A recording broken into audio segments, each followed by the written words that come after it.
Buenos días, soy el doctor Enrique Formentini y soy el responsable de dictar el tema de empleo correcto de antisépticos y desinfectantes y tratamiento de heridas.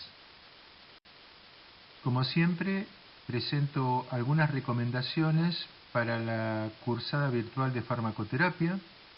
Tiene que tener presente que las presentaciones en PowerPoint son un material de apoyo pedagógico, no son solamente material de estudio, y que salvo que se indique explícitamente, las presentaciones no reemplazan al material de estudio recomendado por la cátedra, y este material ustedes lo van a encontrar disponible en el entorno virtual.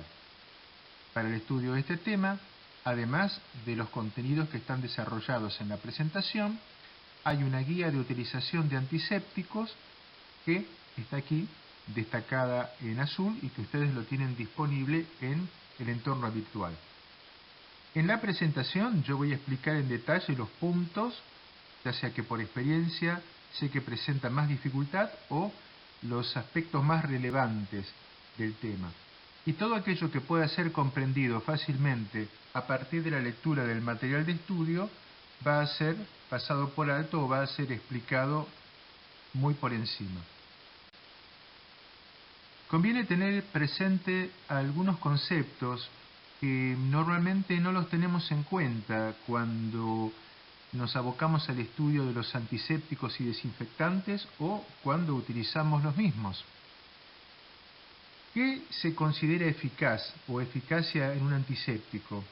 Se considera eficaz cuando luego de su aplicación se observa una disminución del número de microorganismos por gramo de tejido, menos de 100.000 unidades formadoras de colonia por gramo de tejido, que esta disminución de microorganismos se realice en 5 minutos o menos en al menos 4 cepas bacterianas de referencia.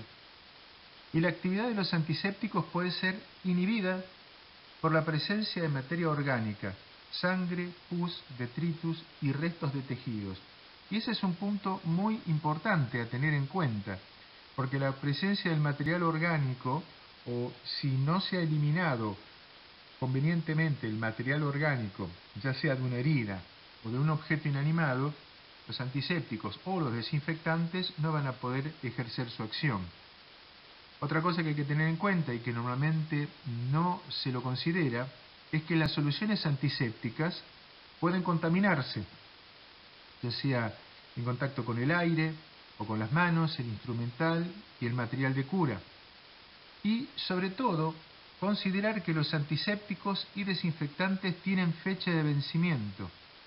¿Por qué es importante destacar esto? Porque normalmente nosotros tenemos los recipientes como el antiséptico, desinfectante y pensamos que eso puede estar por los siglos de los siglos, y no es así.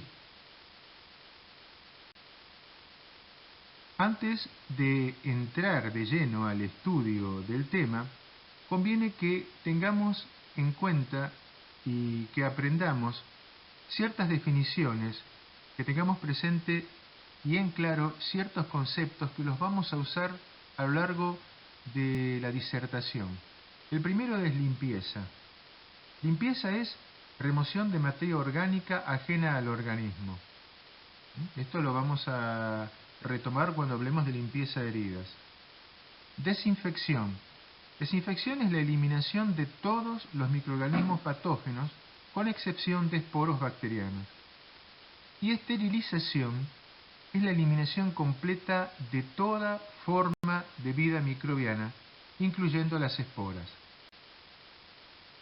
Entonces vayamos de lleno a las definiciones que son importantes, y es la definición de antiséptico, que son drogas de acción inespecífica, y esto es importante porque no tienen un mecanismo de acción como por ejemplo un antibiótico que puede actuar inhibiendo la ADN girasa o uniéndose a la fracción ribosomal impidiendo la síntesis de proteínas. No, son de acción inespecífica y de uso estrictamente externo, capaces de destruir o inhibir el desarrollo de microorganismos.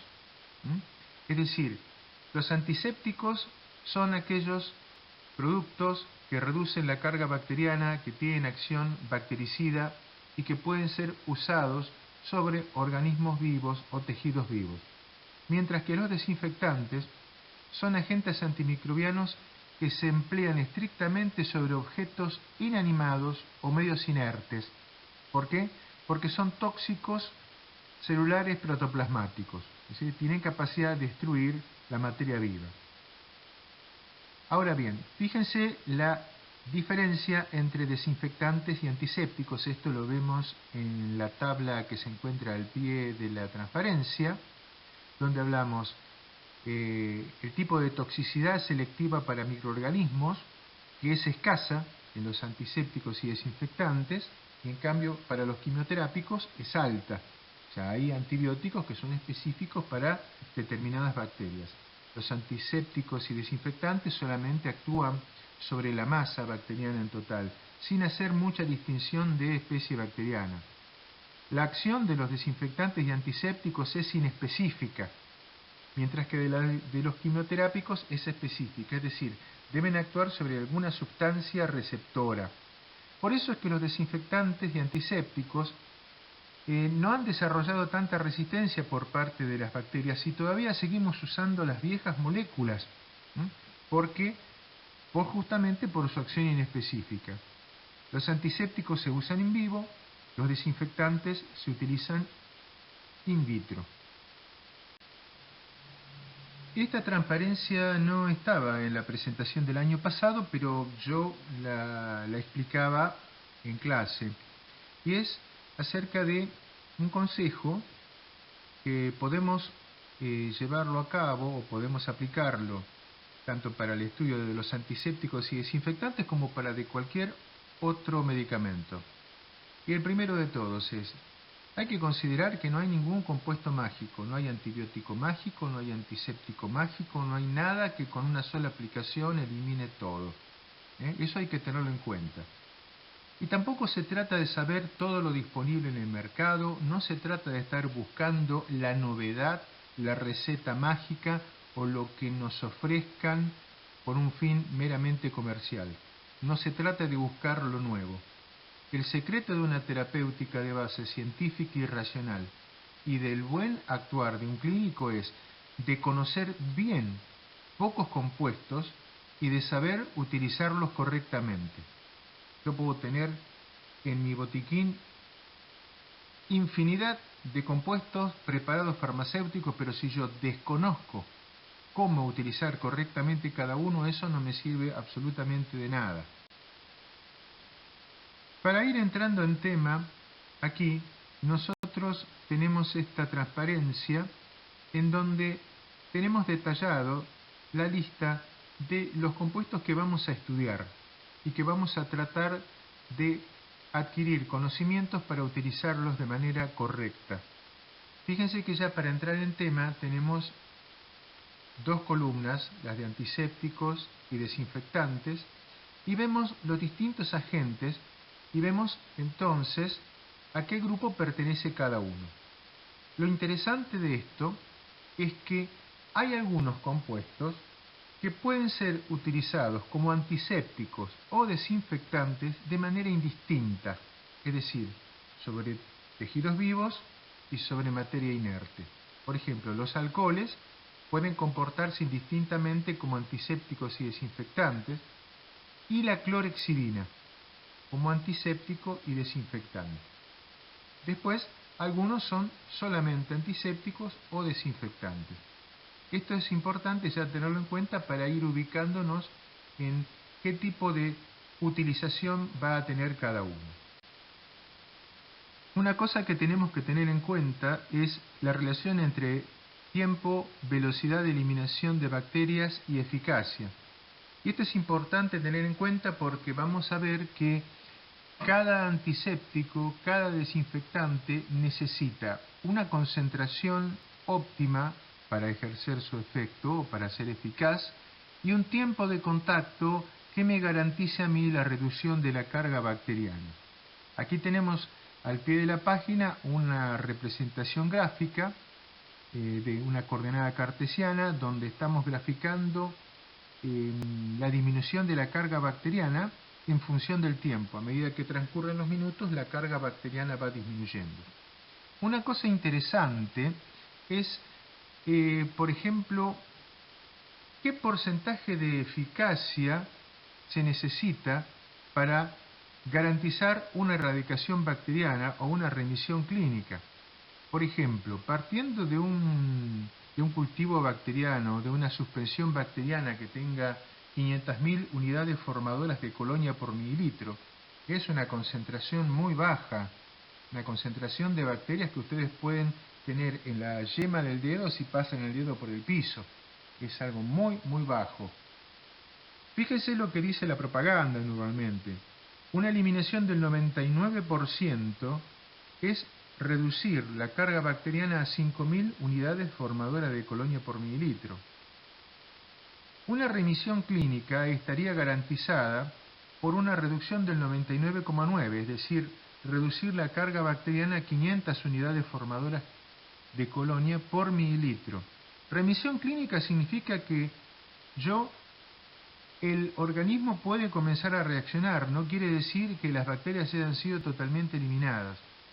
Una erradicación bacteriana se considera la eliminación del 99,99% de bacterias, es decir, reducir la carga bacteriana a 50 unidades formadoras de colonia por mililitro.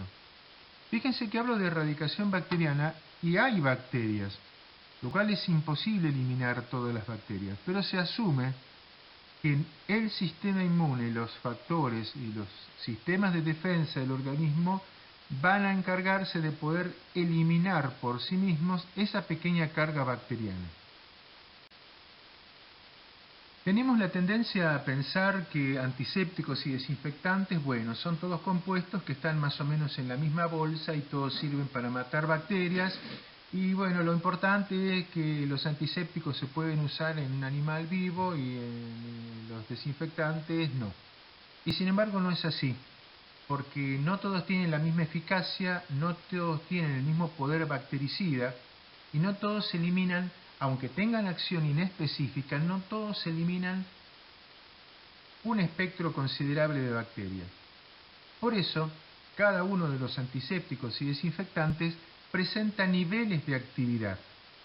Por ejemplo, el nivel alto es aquel antiséptico y desinfectante que elimina toda forma vegetativa de bacterias, inclusive las bacterias ácido-alcohol resistentes como el Mycobacterium tuberculosis, hongos, virus y muchas formas esporuladas de bacterias. Es decir, todo el espectro. Eso es nivel alto. Nivel intermedio es aquel antiséptico desinfectante que puede eliminar bacterias y virus y bacterias ácido-alcohol resistentes como el Mycobacterium tuberculosis, pero que no actúa sobre las formas esporuladas de bacterias. Y el nivel bajo solamente elimina formas vegetativas, es decir, que no actúa sobre Mycobacterium tuberculosis ni formas esporuladas de bacterias. Eso a mí me va a dar la pauta o me va a permitir seleccionar el antiséptico o el desinfectante según el grado de desinfección o antisepsia que yo quiera lograr y según el tipo de contaminación que yo presuma que tiene una herida. ¿Por qué es importante saber si antisépticos o desinfectantes, y sobre todo los antisépticos, son de nivel alto, intermedio o bajo? ¿Por qué? Porque uno podría pensar, y bueno, los que son de nivel bajo no son útiles.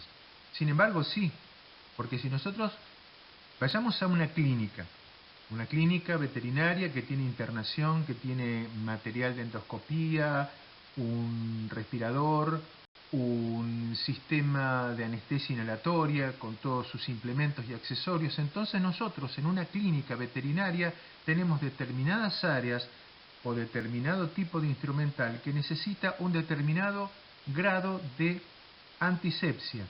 Entonces, por ejemplo, tenemos dentro de una clínica elementos que son críticos, es decir, aquellos en los cuales yo necesito una reducción total o casi total de las bacterias. Por ejemplo, los elementos críticos son agujas, sondas vesicales, catéteres, material quirúrgico. Eso necesita ser esterilizado. Filtros para hemodiálisis. Eso necesita desinfección de nivel alto. Después tenemos elementos semicríticos en una etapa intermedia, como fibroscopios, tubos endotraqueales, broncoscopios, citoscopios, circuitos de respiración y anestesia, equipo de terapia respiratoria y de aspiración. Todo eso necesita esterilización y desinfección de nivel alto. Por ejemplo, la máscara de oxígeno, los humidificadores, frascos de aspiraciones, jaulas de internaciones, eso necesita esterilización o desinfección de nivel alto, intermedio. Y después tenemos los elementos no críticos, que son los que utilizamos cotidianamente, como tensiómetros, termómetros, estetoscopios, mesadas, piletas, paredes, pisos y techos. Eso lo podemos hacer tranquilamente con un nivel de desinfección bajo. Es decir, no tenemos que usar cualquier tipo de antiséptico o desinfectante, o en este caso desinfectantes, sino que tenemos que ver en dónde el instrumental o el ambiente encaja dentro de esta clasificación, si son críticos, semicríticos o no críticos. Hay que tener en cuenta, el clínico tiene que tener en cuenta, que hay factores que afectan la eficacia de antisépticos y desinfectantes, es decir, las afectan negativamente, reducen la actividad antiséptica y desinfectante. En primer lugar, mencionamos la resistencia propia del microorganismo. Por ejemplo, bacterias ácido alcohol resistentes, como el Mycobacterium tuberculosis, es resistente a muchos antisépticos y desinfectantes. Lo mismo que las formas esporuladas. Luego, otro importante es el número inicial de la población.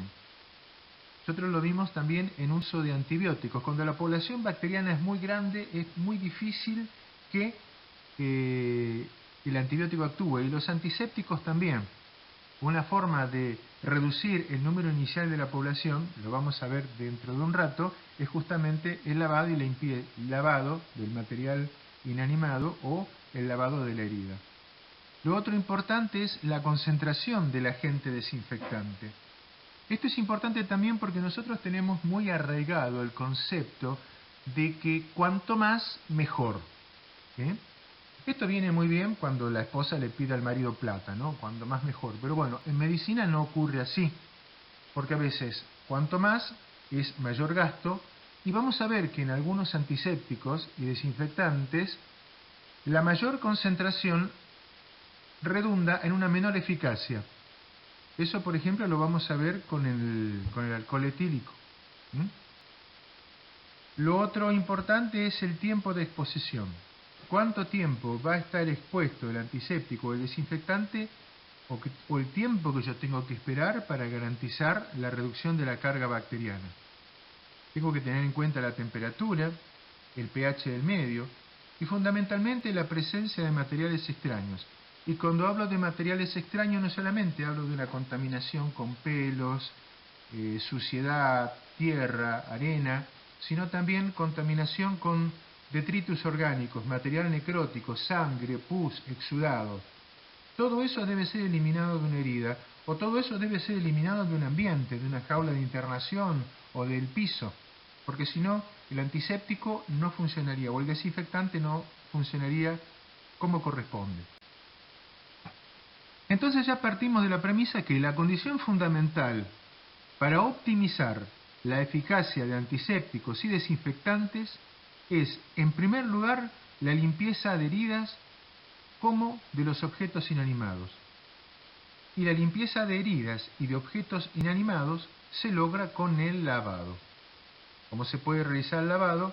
Lavado o irrigación de la herida con solución fisiológica y detergentes catiónicos o neutros para eliminar exudados, pus, tejido necrótico y bacterias. Ya vamos a hablar en extenso de eso dentro de un momento. La eliminación de material extraño. Hay que tener en cuenta que el instrumental, por ejemplo, esto es muy importante cuando uno lava el material quirúrgico, porque el material quirúrgico, hablo del material de cirugía, jeringas, agujas, normalmente tienen bisagras, ranuras, canaletas, partes huecas, muescas, en donde puede quedar retenida sangre, tejidos, y que si no se lavan bien, no se elimina a conciencia esa materia orgánica que puede estar secuestrando microorganismos, terminan siendo el vehículo por el cual el profesional lleva una infección de un individuo a otro. Doy un ejemplo. Hace 20, 30 años atrás fue muy conocida la diseminación en el país de la leucosis bovina enzótica. ¿Y por qué se transmitía esto? Porque normalmente se tenía la costumbre de que cuando se sangraban los animales por la cola para obtener sangre para testear brucelosis, entonces, ¿qué se hacía? Y no se esterilizaban las agujas ni las jeringas. Entonces, ¿qué pasaba? El profesional llevaba de un establecimiento la aguja o la jeringa contaminada o enjuagada con agua simplemente y la llevaba de un establecimiento a otro. Entonces, en este caso hay que ser muy cuidadoso con la limpieza del material quirúrgico. Con respecto a la limpieza de objetos inanimados, es la remoción de materia orgánica, suciedad de los objetos y los elementos. La limpieza de piel, mucosas o heridas es la remoción de suciedad, objetos y elementos ajenos al organismo y además de materia orgánica como exudados, secreciones, pus, pelos y otros componentes del organismo presentes en las heridas.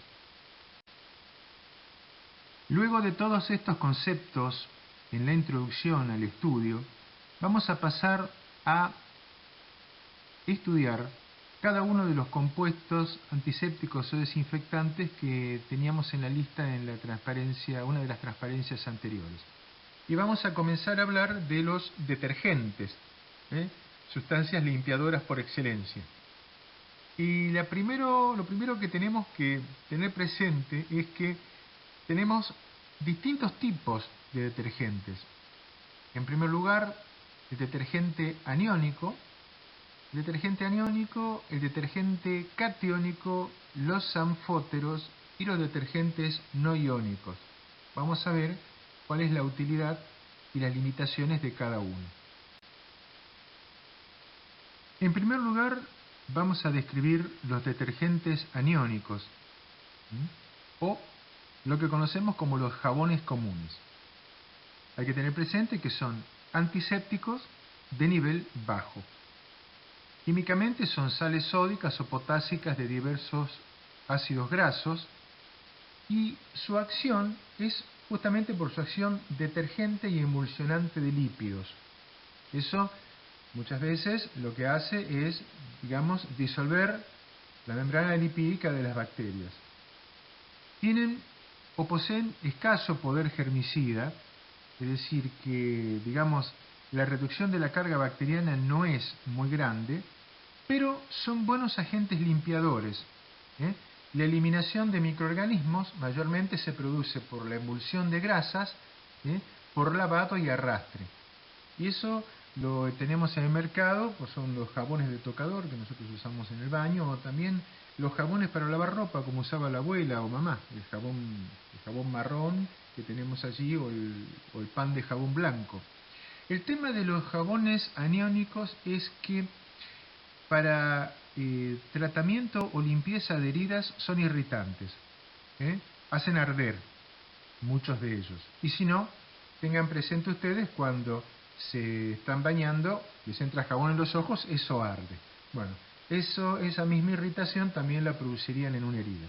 Entonces, viene muy bien para bajar la carga bacteriana al lavarse las manos, o lavar previamente un campo quirúrgico, o lavar algún objeto inanimado. Con eso reducimos una carga bacteriana. Son mucho más agentes limpiadores que bactericidas. Después tenemos los detergentes catiónicos, que son compuestos de amonio cuaternario. Estos pueden actuar como antisépticos y desinfectantes de nivel bajo. Estos también actúan alterando la permeabilidad de la membrana plasmática, son activos contra bacterias, está muy cuestionado su acción sobre hongos, no actúan sobre micobacterias, ni esporas, ni virus.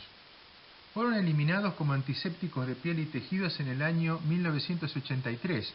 Hasta ese año era el boom de usar los amonios cuaternarios en todo el mundo. Hasta que, ¿qué pasó? En esa época En la década del 80 irrumpe en el mundo la pandemia del virus HIV. Como todos ustedes saben, el virus del HIV produce depresión inmunológica. Entonces, ¿qué es lo que pasaba?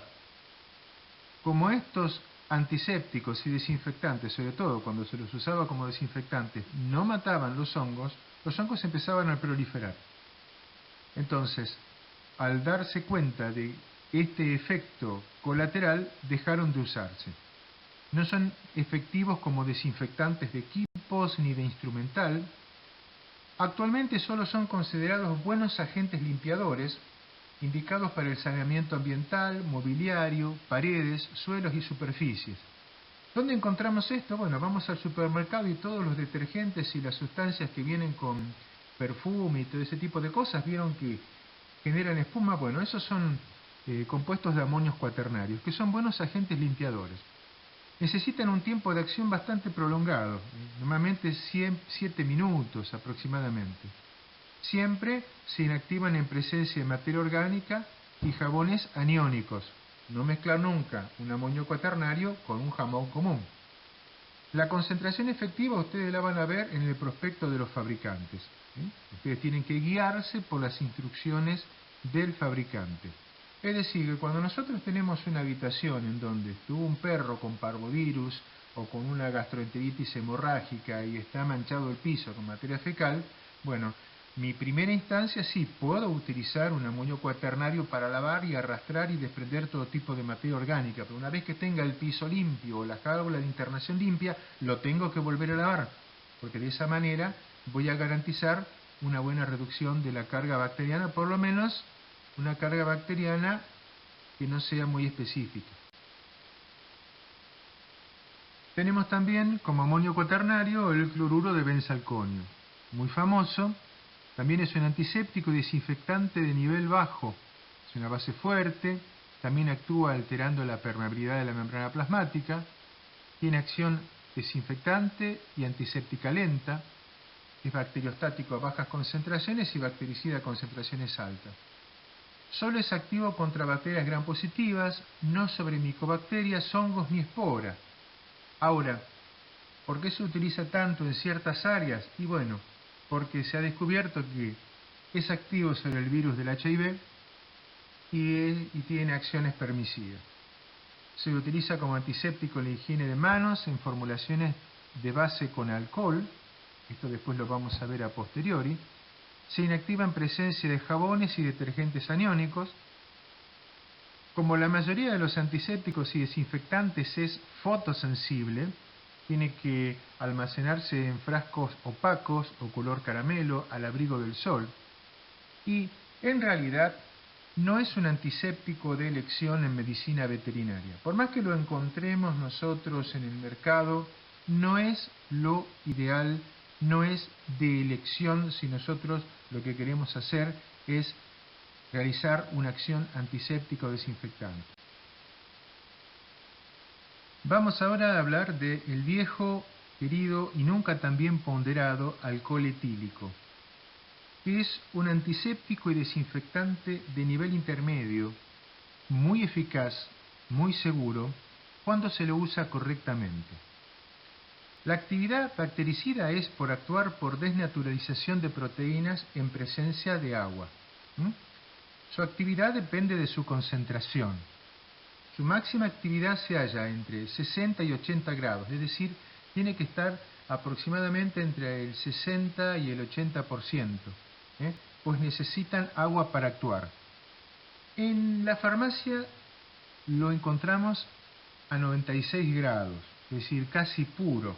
Por lo tanto, si queremos que tenga acción antiséptica y desinfectante, tenemos que rebajarlo con agua. Actualmente, por el tema de la pandemia con el COVID, se ha popularizado y se sabe que el alcohol tiene que estar al 70%, es decir, a 70 grados. ¿Cómo se rebaja? Yo mido 730 mililitros de alcohol de 96 grados más 270 mililitros de agua destilada. Eso sí lo quiero hacer exacto. Y si no, tomo 700 mililitros de alcohol al 96% más 300 mililitros de agua destilada y me queda el 67,2%. Eso a mí me garantiza que mate un 99% de las bacterias de las manos en 30 segundos y mate un 99,9 y 99,99 de bacterias entre 1 y 2 minutos. Nosotros hemos hecho el ensayo aquí en el laboratorio con las pasantes, desinfectándonos, o sea, imprimiendo en una placa de Petri un dedo sin lavar y después lavando ese dedo con alcohol de 70 grados durante un par de minutos y volver a hacer la impresión, y 24 horas después hemos encontrado que realmente actúa prácticamente eliminando toda la carga bacteriana de la yema del dedo. El problema del alcohol etílico es que no tiene acción residual. Se debe aplicar sin cepillado, porque eso es un error que hemos arrastrado de los viejos manuales de primeros auxilios, donde decía que para limpiar una herida hay que lavar con agua y jabón y cepillar. Eso es erróneo. Jabón te hace arder y si pasás el cepillo producís mayor lesión.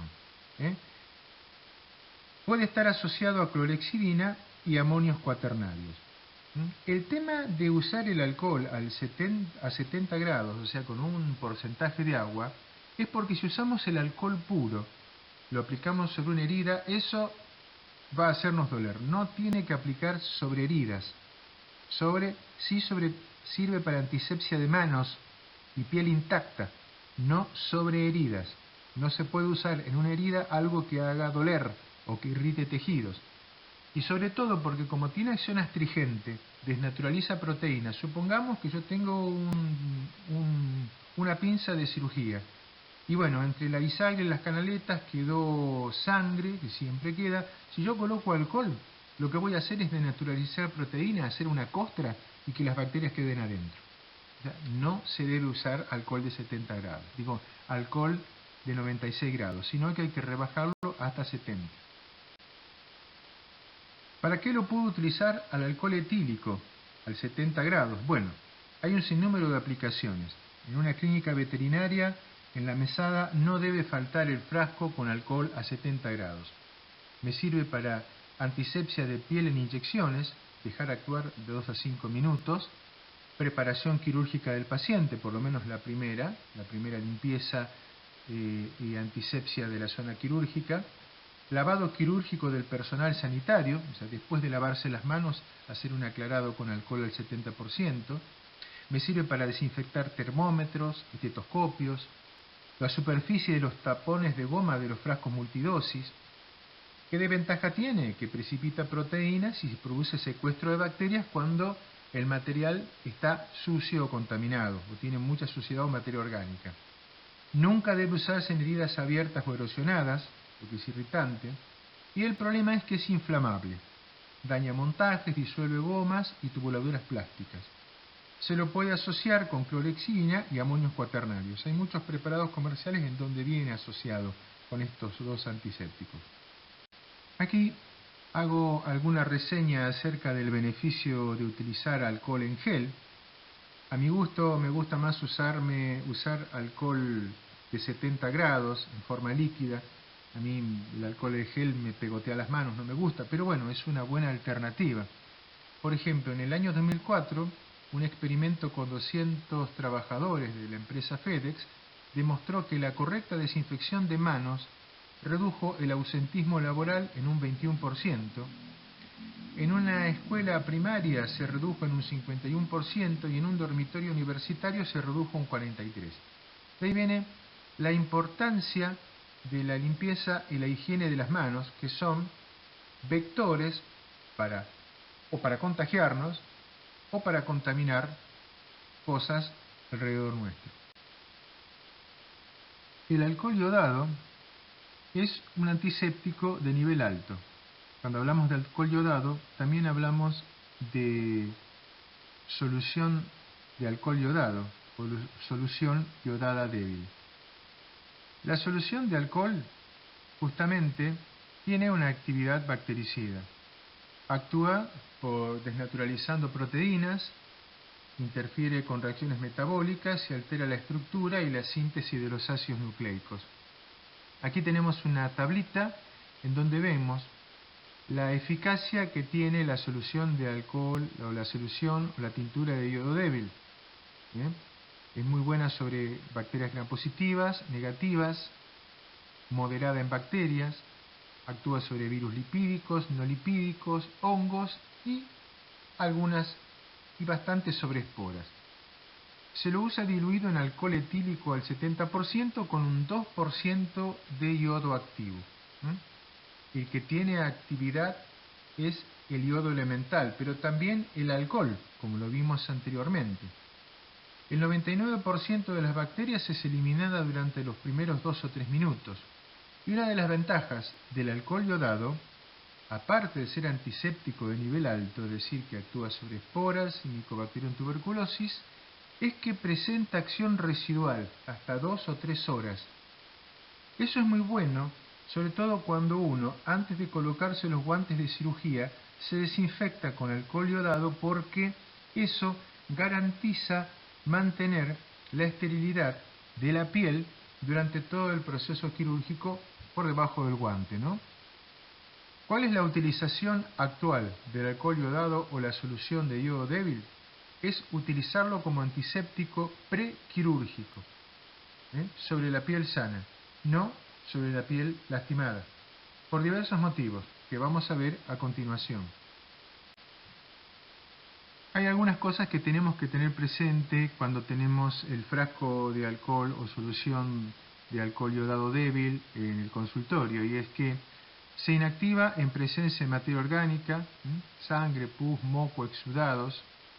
Se inactiva en presencia de luz, por eso siempre tenemos que tenerlo en frascos color caramelo o frascos opacos, al abrigo de la luz. Una de las desventajas del alcohol yodado es que mancha enormemente la piel y la ropa, y no se lo debe utilizar en heridas abiertas. Produce irritación del área tratada por el componente de alcohol. Si yo lo uso en una herida, aparte de producir irritación, dolor, retrasa la cicatrización de las heridas. El yodo está demostrado que retrasa la cicatrización de las heridas, ya lo vamos a ver con los yodóforos. En algunos casos pueden producir reacciones de hipersensibilidad y pueden producir quemaduras químicas cuando la concentración de yodo es mayor al 2%. Por eso la tintura de yodo fuerte, de 7% de yodo activo, ya no se lo utiliza por ser irritante de piel y tejidos. Vamos a hablar ahora de los yodóforos.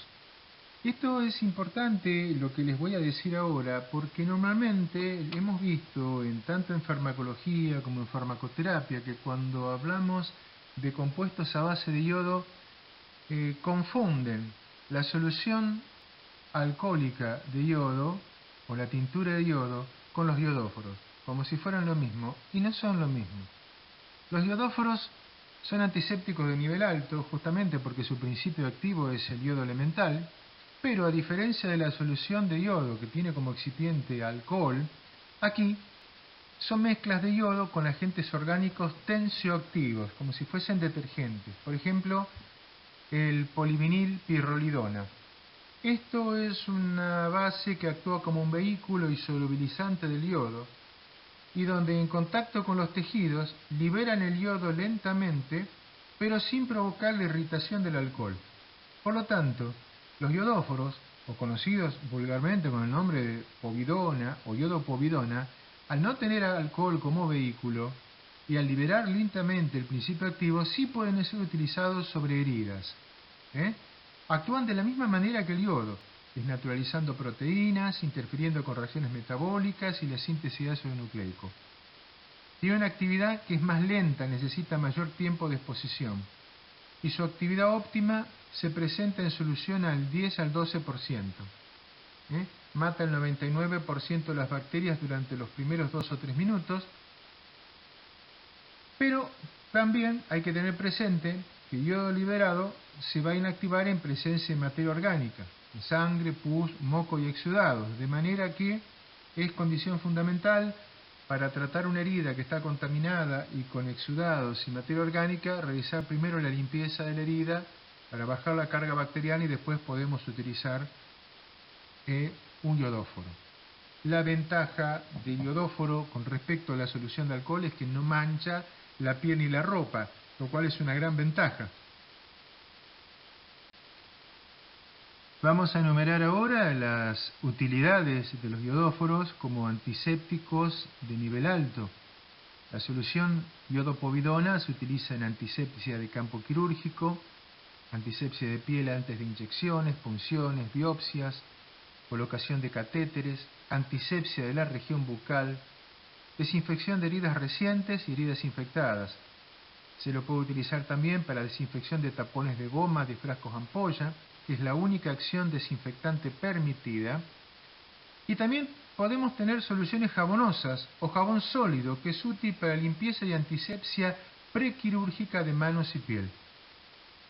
El problema de los iodóforos y del yodo fundamentalmente es que no se lo debe usar de manera continua en heridas abiertas, porque está demostrado que la exposición continua del yodo en una herida neutraliza la actividad de neutrófilos y macrófilos.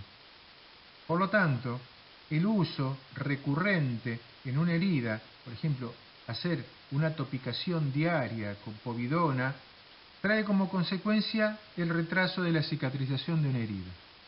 Recordemos que si la herida no está contaminada, o sea, no está infectada, y después del primer tratamiento vemos que esa herida no se infectó, no se inflamó, hay que evitar ya instilar cualquier tipo de antiséptico desinfectante y permitir la cicatrización de primera intención por parte del individuo. Ahora le tocó el turno a la clorhexidina.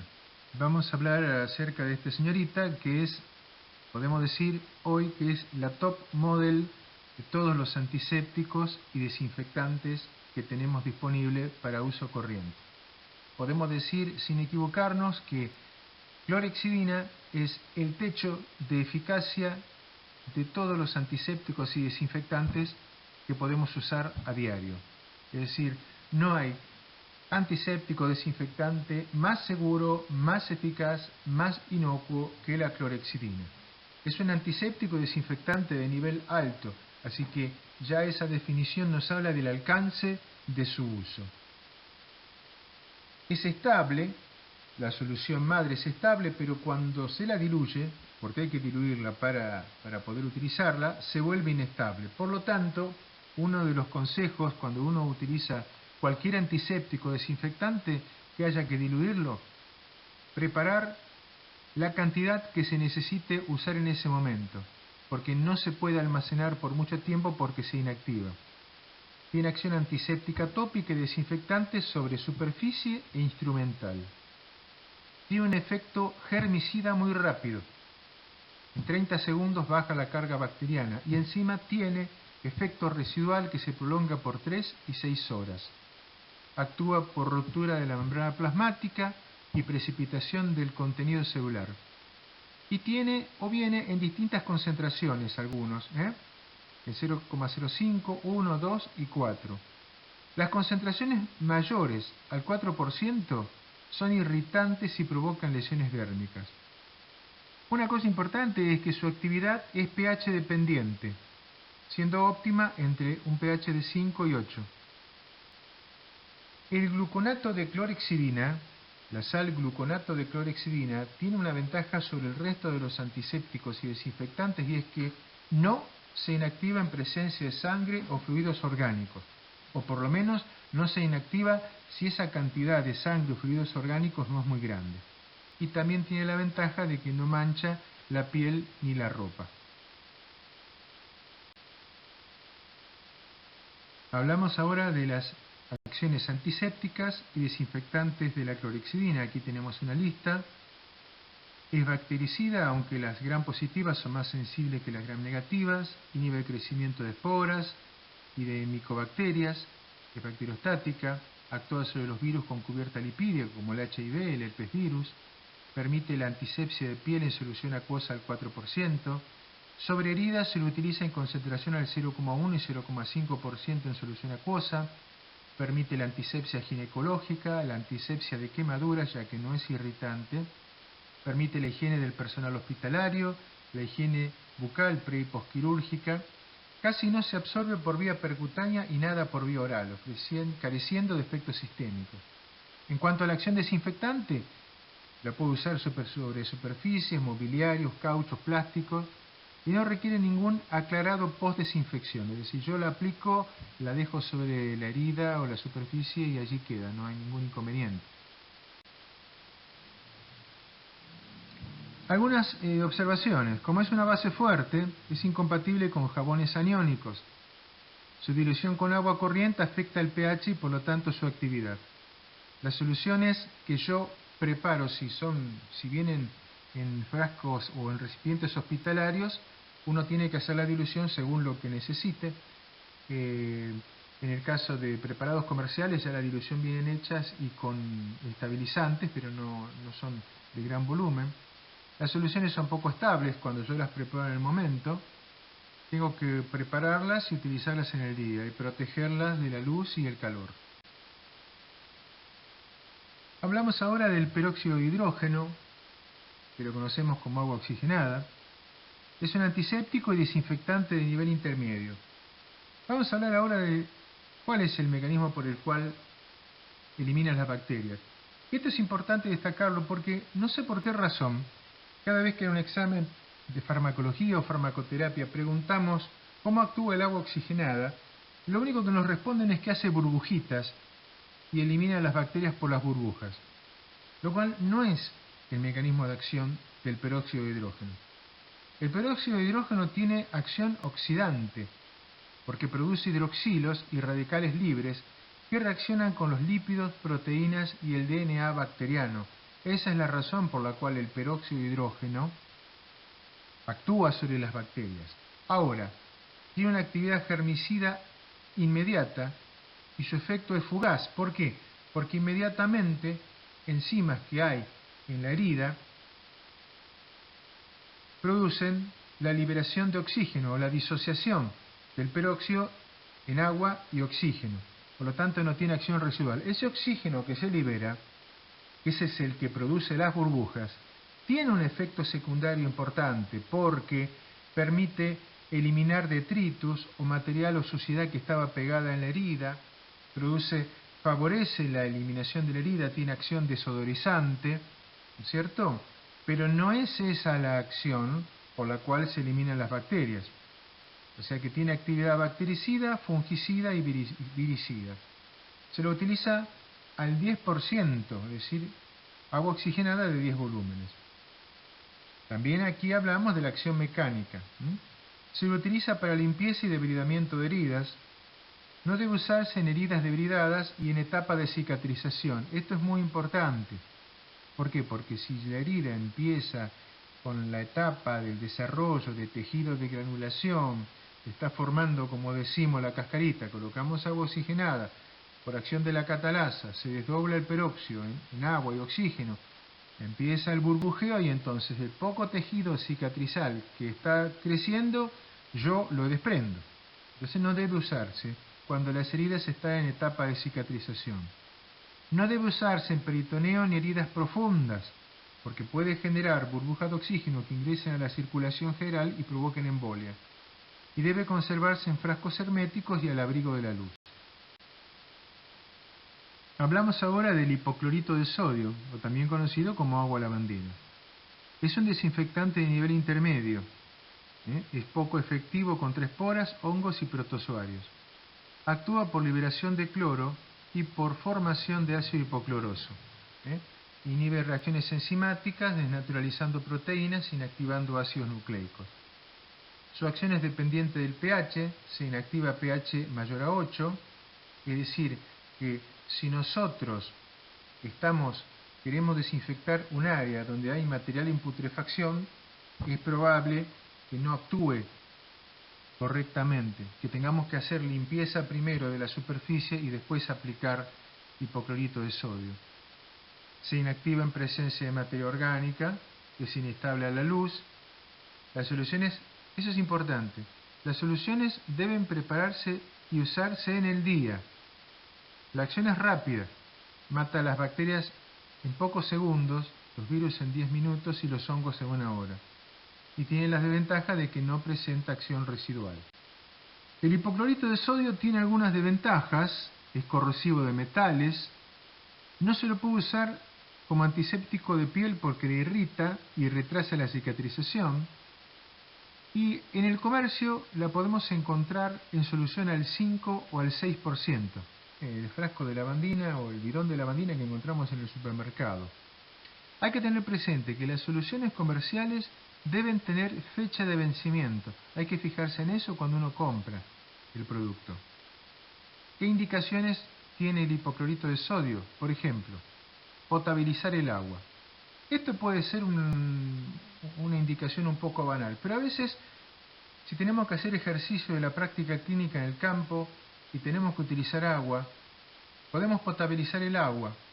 2 gotas de lavandina o de hipoclorito de sodio al 5 al 6% por litro de agua y dejar reposar 30 minutos. Una cosa importante, que a veces la gente lo hace porque piensa que mejora la actividad. Mezcla, por ejemplo, detergente con lavandina. No, no hay que hacer eso, porque se inactiva. Las soluciones, cuando yo diluyo agua lavandina con agua, la tengo que hacer con agua a temperatura natural o fría. ¿Por qué? Porque si no, si lo hago sobre agua caliente, se desprenden vapores de cloro, los puedo respirar y me pueden provocar neumonía, que son tóxicos esos vapores. Entonces hacer la solución con agua a temperatura ambiente. Aquí tenemos una tabla, es importante esta tabla. Esta tabla debería estar presente, pegada en la pared, en el consultorio o en el laboratorio donde uno trabaje, porque es importante tenerla en cuenta. Son las distintas diluciones para preparar distintas soluciones de hipoclorito de sodio de acuerdo al área que yo quiera desinfectar. Parto de la solución madre, de la dilución de lavandina al 6%, y a partir de eso yo puedo preparar una solución de 5.000 partes por millón, es decir, 1.000 centímetros cúbicos de lavandina en 10 litros de agua, o sea, 1 litro en 10 litros de agua, y esto es una solución bastante concentrada, bastante fuerte, solo para laboratorio de análisis clínico, piso, mesada. Ya una solución de 10 partes por millón, que la preparo con 200 centímetros cúbicos en 10 litros de agua, es para trabajar o la mesada o el piso también del laboratorio, que no tenga mayores contaminaciones. Una solución de 500 partes por millón, o sea, 10 centímetros cúbicos en 10 litros de agua, para desinfección de materiales no críticos. Y después, una solución de 100 partes por millón, donde mezclo 20 centímetros cúbicos y en 10 litros de agua. Eso luego de la limpieza de las unidades críticas, por ejemplo, pisos, paredes, superficies. Luego que yo con agua o detergente limpio la pared, el piso, lo que yo crea necesario, después puedo pasar a desinfectar esas estructuras usando esta última solución de hipoclorito de sodio. Como intuyo que a esta altura del partido siempre hay alguien que se ahoga en un vaso de agua y no sabe con qué preparar la solución, bueno, yo les doy algunas pistas para que no tengan ninguna excusa en preparar una solución a la concentración necesaria. Por ejemplo, si yo quiero medir 10 litros de agua, me voy hasta el supermercado o a la casa que vende artículos de limpieza, me compro un balde chico de 10 litros y bueno, ahí ya tengo 10 litros de agua. Si tengo que medir volúmenes chicos de 1 a 25 mililitros, bueno, me voy al botiquín, que seguramente tenés una jeringa de plástico, con eso podés medir volúmenes chicos. Y si necesitas volúmenes intermedios, bueno, te vas al supermercado y compras un vaso medidor de cocina, o fíjate debajo de la mesada de tu casa, seguramente tenés uno que no usás nunca, bueno, allí podés medir de 50 a 500 mililitros o centímetros cúbicos de líquido. Bueno, con eso no tenés ninguna excusa para preparar la solución de desinfectante o antiséptico de manera correcta.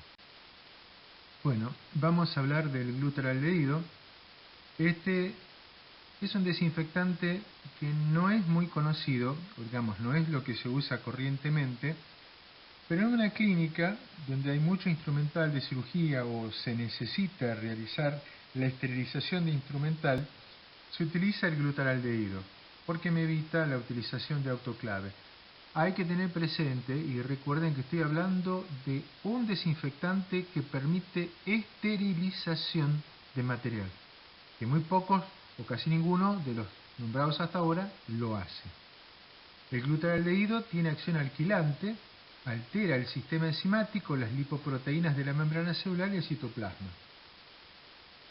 Su acción desinfectante se realiza porque debe tener un tiempo de contacto que no debe ser menor a 30 minutos. Es un esterilizante químico. El tiempo de contacto debe ser no menos de 10 horas. La máxima actividad es al 2%. Es decir, tenemos dos acciones. Desinfectante, no menor a 30 minutos, tiempo de contacto.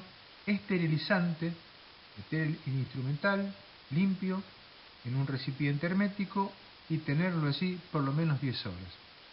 Viene para preparar, su actividad máxima es al 2%, es activo a pH alcalino y algunos productos deben ser activados con bicarbonato de sodio, es decir, tienen que seguir la instrucción del fabricante. Inclusive ahí en la figura que está en la transparencia se ve que viene el preparado con el frasquito al lado de bicarbonato de sodio.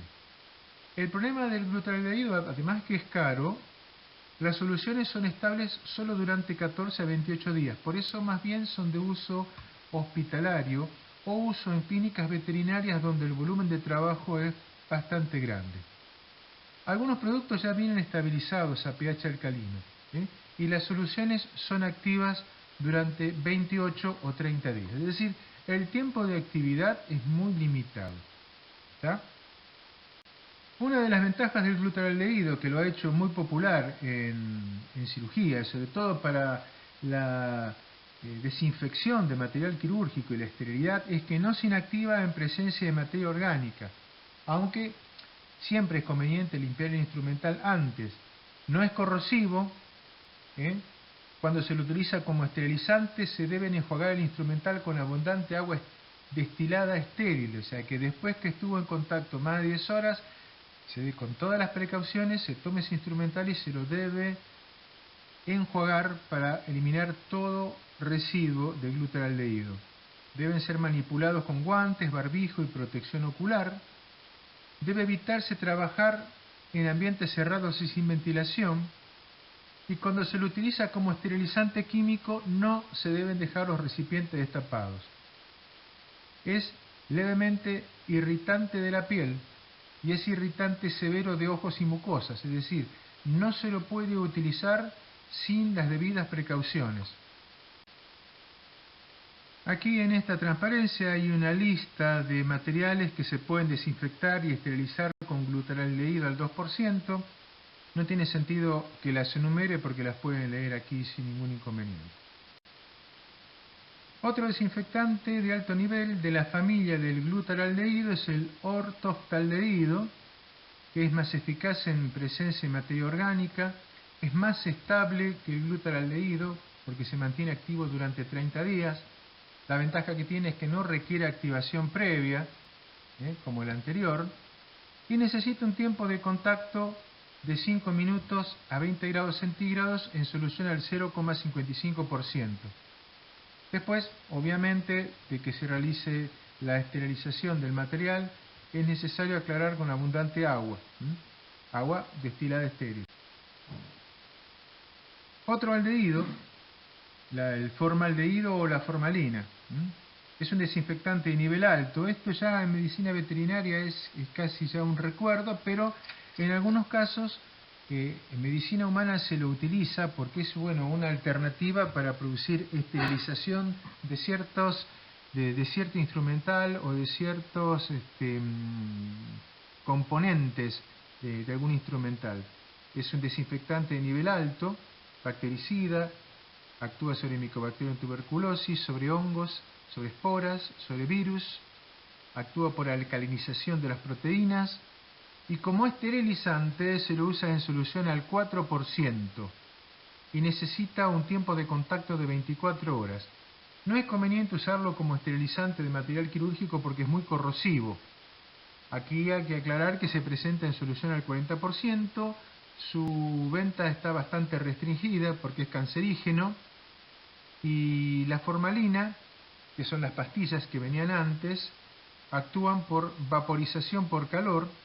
El formaldehído está declarado que es potencial cancerígeno y actualmente solo se lo utiliza en clínicas para esterilizar filtros, tubuladuras de hemodiálisis y digamos, académicamente para preservar piezas anatómicas. Pero, digamos, ha dejado de ser un compuesto, un desinfectante de uso en medicina veterinaria. Como complemento del estudio de los antisépticos y desinfectantes, incluimos breves recomendaciones o algunos conceptos o algunos lineamientos para el tratamiento de heridas. El tratamiento, digamos, con los antisépticos. El tratamiento de las heridas con los antisépticos para reducir la carga bacteriana. No vamos a incluir en esta parte de la presentación todos los procedimientos quirúrgicos para el tratamiento de heridas porque no es tema de la asignatura. Tenemos que tener presente que una herida está contaminada cuando el número de microorganismos presentes en la misma es menor a 100.000 unidades formadoras de colonia por gramo de tejido y no se observan signos clínicos de infección local. Hay que diferenciar dos cosas: contaminación e infección. Son dos cosas distintas. Contaminación es cuando hay una carga bacteriana en una herida. Infección es cuando esas bacterias han sobrepasado la línea de defensa del organismo y hay una reacción del organismo ante esa injuria. Pero, de todos modos, cualquier herida aguda puede considerarse como contaminada transcurridas 6 horas desde su inicio y por lo tanto debe ser tratada como tal. Posterior a 6 horas desde su inicio se trata como una herida contaminada. Esta frase yo la obtuve de un manual de tratamiento de heridas de medicina humana, pero nosotros tendríamos que considerar que en medicina veterinaria, del momento en que se produce la lesión y hay una lastimadura y hay una herida, ya hay contaminación. O sea, toda herida que llega al consultorio es una herida contaminada. No todas las heridas pueden ser tratadas de la misma manera, ni todas las situaciones son idénticas en cada paciente. Por lo tanto, hay que considerar la edad del paciente, el estado sanitario general, el tipo, causa, tamaño de la herida. Pero el principio básico y fundamental para el tratamiento de una herida es no dañar. Una de las premisas a tener en cuenta para realizar un buen tratamiento de una herida, un buen tratamiento antiséptico de una herida, es no instilar ni colocar en la herida nada que no pueda aplicarse en el saco conjuntival del paciente sin producir lesión. Aquí ya estamos considerando un principio fundamental. No todo lo que provoque irritación está produciendo lesión tisular.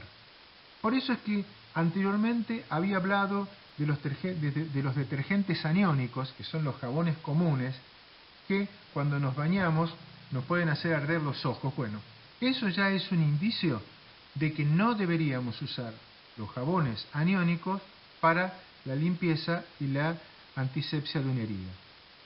Por lo tanto, el agente elegido no debe ser irritante, no debe producir lesión tisular y no debe retrasar la cicatrización, que es justamente lo que queremos. ¿Qué función tienen los antisépticos en una herida? Y bueno, es la de reducir la carga bacteriana presente y o prevenir la contaminación de la misma. Por lo tanto, antes de aplicar un antiséptico, hay que eliminar el tejido muerto o las costras.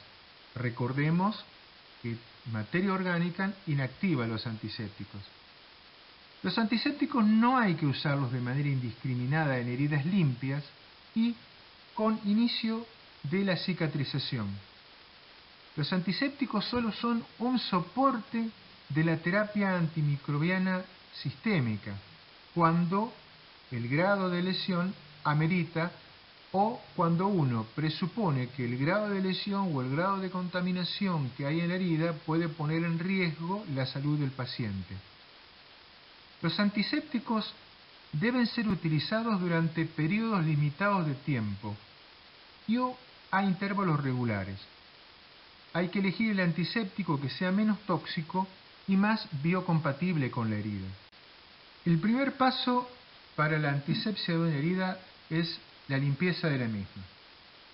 Por lo tanto, tenemos que recordar que un animal herido está dolorido, asustado y puede reaccionar de manera agresiva, por lo que muchas veces es conveniente realizar la sedación del mismo con toda la técnica y las precauciones del caso. El segundo paso es, dentro de lo posible, depilar la zona periférica de la herida para facilitar su limpieza y evitar su contaminación posterior. El próximo paso es eliminar microorganismos y elementos que vayan a dificultar la cicatrización, como cuerpos extraños, exudado, detritus celulares y tejido necrótico. En esta instancia, el peróxido de hidrógeno es útil, porque además de su acción bactericida, presenta la formación de burbujas que favorecen la debridación de los tejidos y el desprendimiento de material orgánico o sólido. Otra cosa que se puede hacer es la limpieza de la herida con agua y detergente, un detergente catiónico, y posterior aclarado con abundante agua destilada para eliminar bacterias y materia orgánica. Otro procedimiento que se puede realizar para la limpieza de la herida es realizar irrigación con solución fisiológica a 37 grados para facilitar la eliminación de cualquier tipo de suciedad. También se puede irrigar con povidona iodada a una concentración no mayor al 1%, es decir, una parte de povidona iodada al 10% más 10 partes de agua destilada. Nunca usar antisépticos como alcohol al 70% o alcohol iodado, porque son irritantes, producen dolor, lesionan los tejidos y dificultan la cicatrización. Tener en cuenta que el yodo aplicado en forma continuada sobre una herida retrasa la cicatrización. Por ejemplo, la povidona iodada en concentraciones mayores al 5%, usada en forma continua sobre una herida, inhibe la migración leucocitaria local, la actividad fibroblástica y retrasa la cicatrización de las heridas. Hay que tener precaución sobre heridas grandes por la posible absorción del antiséptico y usar alguno que no se absorba, o bien ingrese a la circulación sistémica y pueda producirme algún grado de toxicidad. Hay que respetar el tiempo de actuación y la concentración recomendada por el fabricante. Evitar preparar antisépticos en recipientes de más de medio litro. Es preferible preparar poca cantidad. Almacenar los recipientes cerrados para evitar su contaminación. Hay que tener presente que los envases opacos, los frascos color caramelo mantienen en mejores condiciones las soluciones de los antisépticos. Y una cosa importante, no mezclar sustancias que tengan distinta característica química, no mezclar los antisépticos, porque tenemos riesgo de inactivar los mismos. Debemos recordar que los antisépticos no son la cura mágica, sino que forman parte de un tratamiento preventivo de una infección. Cuando la infección se produjo, cuando la herida se infectó, que hay supuración, bordes rojos, dolor, fiebre, se impone el tratamiento sistémico con antibióticos. Las heridas infectadas o en las heridas infectadas, los antisépticos no tienen acción curativa. Por lo tanto, los antisépticos, en ese caso, son complemento de la terapia antibiótica sistémica. Hay que seleccionar el antiséptico que tenga buena difusión, no se inactive en presencia de materia orgánica, no provoquen irrigación tisular y no sean tóxicos para el paciente. Como un consejo, la clorhexidina al 0,05 o 1% es el antiséptico que mejor cumple estos criterios. Presenta rapidez de acción, entre 15 y 30 segundos y un efecto residual de 6 horas, y mantiene su actividad en presencia de materia orgánica. Lo que no quiere decir que podemos usar la clorhexidina directamente sin limpiar la herida. Siempre es conveniente proceder a la limpieza de la misma. En las heridas crónicas, no irritar con iodoforos o soluciones de hipoclorito de sodio o peróxido de hidrógeno, porque son tóxicos agresivos sobre granulocitos, fibroblastos y tejido de granulación.